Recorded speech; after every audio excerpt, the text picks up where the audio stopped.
Rupture totale. Kagame lâche Kabila, les États-Unis traquent Nangaa, son bras droit abattu par les RDF aujourd'hui, nous assistons à un véritable tremblement de terre géopolitique en Afrique centrale. Kigali lâche Kinshasa. Paul Kagame tourne le dos à Joseph Kabila. Corneille Nangaa, ancien président de la Commission électorale nationale indépendante, désormais chef d'un mouvement rebelle, est en cavale. Un de ses plus proches collaborateurs vient d'être abattu. Et ce n'est pas un accident. Il aurait été tué par les forces de défense du Rwanda. Les États-Unis, eux, augmentent la pression et veulent mettre la main sur Nangaa. C'est la fin d'un pacte, la chute d'un réseau, et peut-être le début d'un conflit bien plus vaste. Le pacte Kagame-Kabila s'effondre. Pendant des années, Paul Kagame et Joseph Kabila ont entretenu des liens secrets mais stratégiques. Une alliance née dans l'ombre, alimentée par des intérêts communs. Le contrôle de l'Est du Congo, l'exploitation des ressources minières et un réseau de pouvoir partagé entre Kigali et Kinshasa. Mais depuis la réélection de Félix Tshisekedi, avec cette fois le soutien affirmé de Washington, la donne a changé.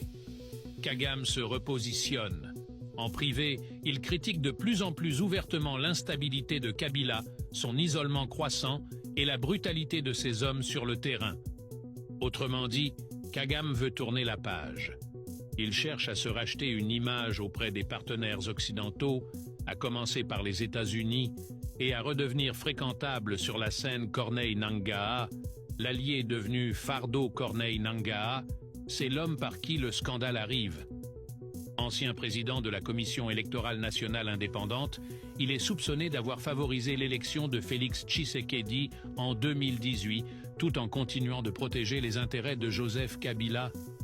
Mais après sa mise à l'écart, il ne disparaît pas du paysage. En 2024, il refait surface à la tête d'un groupe armé baptisé Alliance Fleuve Congo.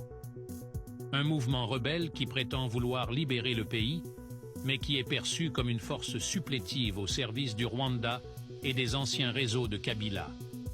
Le projet est clair.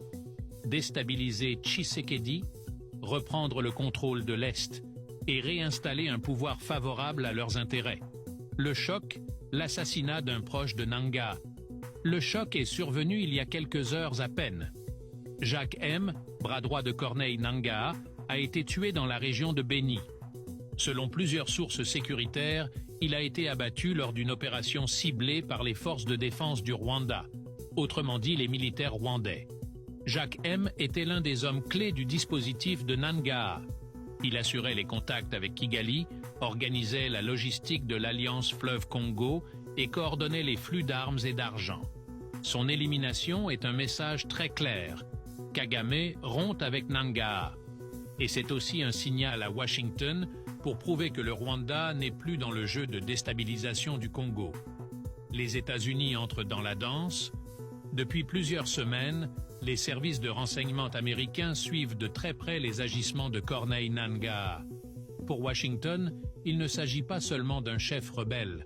Il est vu comme un perturbateur, un relais d'influence étrangère et une menace directe à la stabilité régionale. Les États-Unis ont donc fait pression sur Kigali. Ils ont demandé l'abandon pur et simple de tout soutien à Nangaa. Selon certaines sources diplomatiques, une liste de cibles prioritaires aurait même été transmise au Rwanda, avec Corneille Nangaa en tête. Les accusations sont lourdes.